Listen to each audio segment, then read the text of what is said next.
A very good morning. Morning. Anyway, it's a wild and crazy day. Today, I've got. It's one of those days after having nothing going on, seemingly. Uh, Everything is going on, and I do have a kind of a Zoom meeting. Yesterday, I was thrilled. Let's see if I've got it here.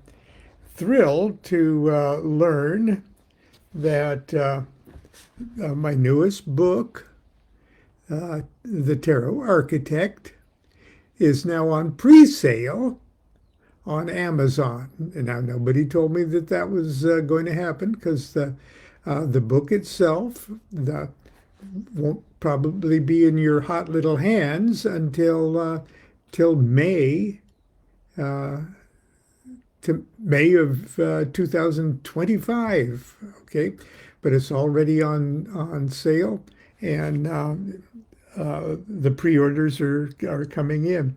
But I just love that cover. And of course, it's one of those things when you write a book, uh, you spend a couple years, you spend a couple years writing the book, okay, and then you spend a bunch of time coordinating with the artwork and the graphics, and you send it back and forth to the publisher, and you get an editor, and you form relationships, and then they finally say, yeah, you know, once you send the manuscript in, you get your second half of your advance, and then nothing. And then you go on with your life. Okay. Start doing other things, uh, focusing on other things. And by the time it actually gets printed and distributed and everything, and you've got another book to put in your bookcase, you're already on the next project or the next project after that, and then it comes almost as a wonderful complete surprise that, oh, look what just jumped out of the skull of Zeus, fully formed.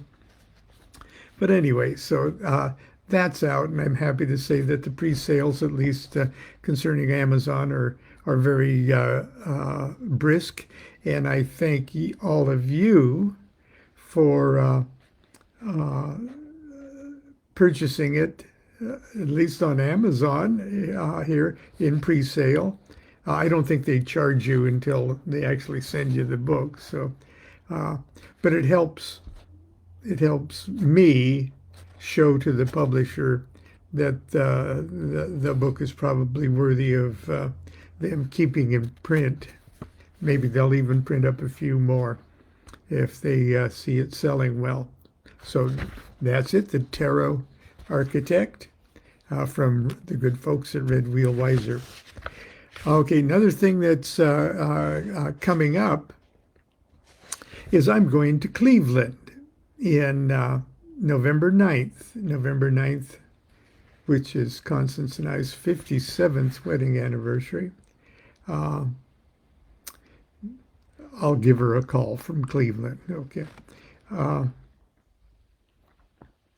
bring her back something from the Witchcraft Museum. I'm going to be speaking at the Buckland Museum of Magic and Witchcraft, where my magical pentacle, I've donated it to the musician or the museum, and I'm going to be talking on it. They're going to allow me to say a few words at the museum, and while I'm there, I think I'm going to attend a Gnostic Mass. Okay, for the local OTO body, I'm going to show up and hopefully meet a bunch of you there. You know, I don't get out. I haven't been getting out lately ever since the pandemic. So even a trip to Cleveland is an adventure for me. So I'm looking forward to that. I am going to be talking about the pentacle and my pentacle in particular, but pentacles in general. I've shared the information with you before concerning mine. But when I speak at the museum, I'll have what I consider kind of a heroic slide PowerPoint presentation that sort of shows in more colorful detail the intricacies and the simplicities of your pentacle, all magical pentacles. And so they ask for a little blurb. You can go to, I suggest that if you're in the Cleveland area and you'd like to attend, that you get your tickets to the event as early as you can, because it's not a huge venue. But anyway, they ask for a little blurb for the museum's website, and this is on their event page for November 9th of this year. And this is what I wrote to them. The ceremonial magician is armed with 4 magical weapons: the wand, audio visuals,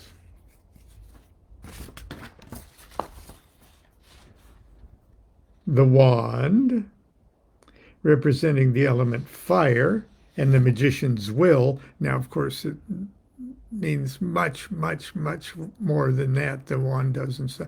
This is just skirting the subject for the Witchcraft Museum.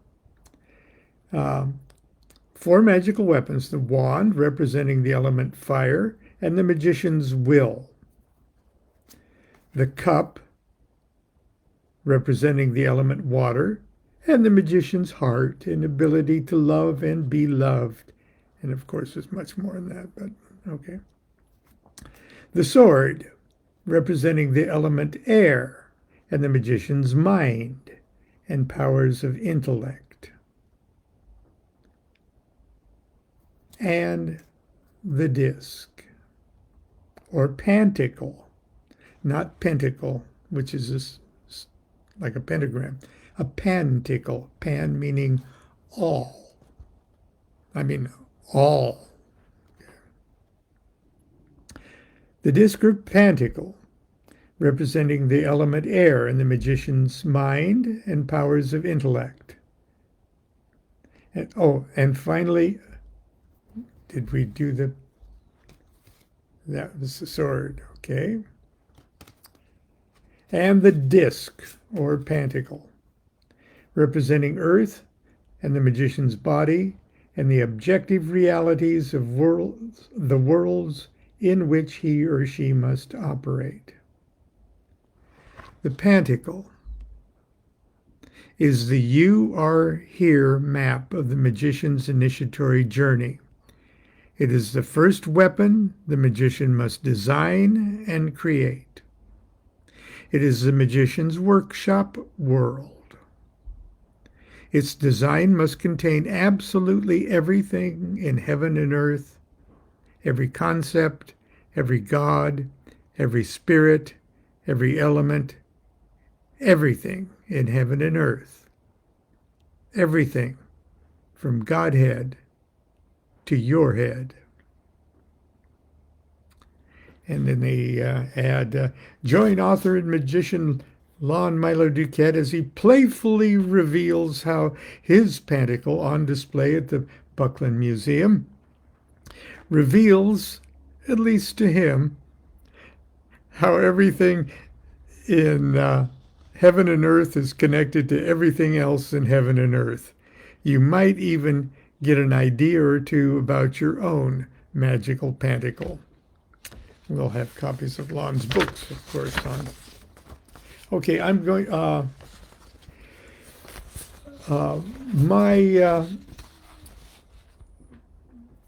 My formal pentacle that I used for years was a sort of a large wooden disc, and I laminated the design of my pentacle on it, and I use that utility-wise in my magic for for several decades, actually. And when the museum asked if I had anything that I might wish to have on display at the museum, I immediately thought of my pentacle, because it truly is my roadmap of initiation. Now, Crowley said, well, this is what it looks like, okay? Yeah, there it is, okay. It's relatively simple. It's, a circle on the outside that says Nuit and Hadith. And it's got an 11-sided figure on the inside, trimmed in black. And it's got Rahur Kuit on the inside of the 11-sided figure, and 4 trees of life, all emanating, all with their kether, or number 1 Sephira. It all emanates from the 1. Okay? So it's relatively simple. Okay? And I decided to attach that to my OTO first degree disc that Phyllis Seckler handmade for me. So that's a very precious thing. And an incredibly talented and incredibly generous Facebook friend made this one for me. And this is what actually I now use on the altar when it's appropriate for me to do the pentagram. Isn't that gorgeous? You'll notice that, well, anyway, I designed this pentagram. Well, I wrote a little thing here, and this is what I'm going to share with you, because I delivered this essay along with the design of my pentacle there. I delivered that to, I submitted it to Hymenaeus Alpha, Caliph Hymenaeus Alpha, 10th degree, and Soror Merrill, 9th degree, OTO. It's Grady and Phyllis McMurtry at the time. And they were still a couple at the time that I submitted this. They had initiated me Minerval and first degree OTO on August, well, the Minerval was on November 15th, 1975, but at the end of the first degree, which took place August 14th, 1976, was about 9 months later. Okay. And I use an epigram from the Song of Solomon. I went down into the garden of nuts to see the fruits of the valley, and to see whether the vine flourished and the pomegranates budded. That's from the Song of Solomon. chapter 6, verse 11. I designed my pentacle or disc in August of 1976, following my first degree initiation in the OTO.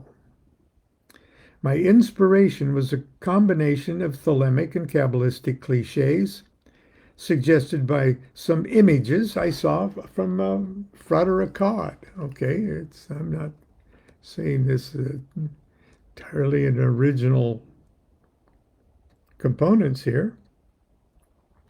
Unoriginal as most of the design is, it still has served me well to this point in my magical career, because for the life of me, I can't come up with a better one vis-a-vis my understanding of the magical universe I inhabit. Here it is in a nutshell. Now, the basic format was suggested by something I'd read in Aleister Crowley's Book 4, Part 2. And here's what he says about the pentacle. All pentacles will contain the ultimate conceptions of the circle and the cross, though some will prefer to replace the cross by a point or by a tau or by a triangle. The vesica piscis is sometimes used instead of the circle, or the circle may be glyphed as a serpent. Time and space and the idea of causality are sometimes represented. Also are the three stages in the history of philosophy in which the three objects of study are successively nature, God, and man. Crowley goes on. The duality of consciousness is also sometimes represented, and the tree of life itself may be figured therein, or the categories. An emblem of the great work should be added, but the pentacle will be imperfect unless each idea is contrasted and balanced, contrasted in a balanced manner with its opposite, and unless there is a necessary connection between each pair of ideas and each other pair. Now, that's a pretty big demand there. Okay. The first ultimate conception in young Lon's magical reality were two infinities, infinite out and infinite in. I most easily grasped the concept of infinite out as Nuit, and you'll see her name there, and the T is spelled with the TH, N-V or U-I-T-H, right there at the top of the circle. A spelling used by both Crowley and Akkad when it pleased them, and why not me? That's one infinite concept out of the way, Nuit. To contrast the infinite outness of Nuit, we need infinite inness, the concept of the universe as infinitely contracted, as an infinitely contracted point that lies at the center of Nuit's expanded sphere. In the thelemic magic, this concept is embodied by the Egyptian-esque god Hadith. I also place his name, spelled Hadith, on the outer rim of the pentacle, and there it is going down the bottom. See, H-A-D-I-T-H,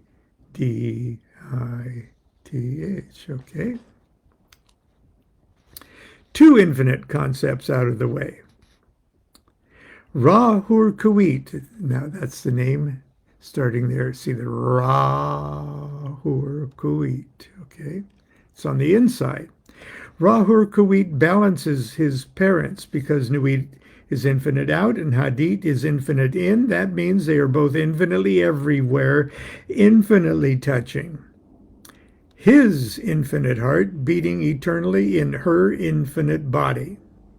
This is cosmic lovemaking on an unimaginable scale. The vibration generated by the friction of this universal in and out creates the field of operation for the entire universe to actually manifest. This field of operation is the child of Nuit and Hadit. In the nomenclature of thelemic magic, that is Ra-Hoor-Khuit. I placed his name not on the outer perimeter of the pentacle with its abstract and unmanifest parents, but on the inside of the pentacle itself, the field of operation. Ra-Hoor-Khuit is the field of operation of the universe. Okay, the cross. Just as Hadit is the center of Nuit's circumference, the center of the cross is a small circle. A little white dot there, right there in the middle. Small circle in the very center of the pentacle. Emanating from this point issue 4 trees of life representing the 4 Kabbalistic worlds, Adzilith, Braya, Yetzirah, and Asaya. As all Sephiroth are aspects or emanations of the primal Kether, that's the one in the center. The cross of the pentacle is made up of 37. Now 37 is the number of Yeghera, the ultimate unity of the soul. There are a few other features I won't go into at the moment, like the 11-sided abyss between the perimeter and the field, and the dark circle that backs the supernal triad. That's the black circle in the center. Now the Sephira inside that black circle are all white, and the black circle itself is black. They all represent, if you connect them all, those are the abysses of all 4 trees of life. Anyway, once again, here is a beautiful version of that pentacle. Now, that's what I wrote way back in 1976. I wrote that. That was my roadmap. That was my understanding of the universe I would be working in my subsequent career as a magician. The next weapon would be the sword or the dagger. I'd have to conquer that one. Then my cup. And finally, my wand. And that's the drill for that. Anyway, I have to actually get myself all spruced up and prepared for a pretty important meeting in just half an hour here. So I'm going to leave us for today with that. And so until tomorrow, continue to be good to yourself and be good to each other. Do what thou wilt shall be the whole of the law. Love is the law. Love under will.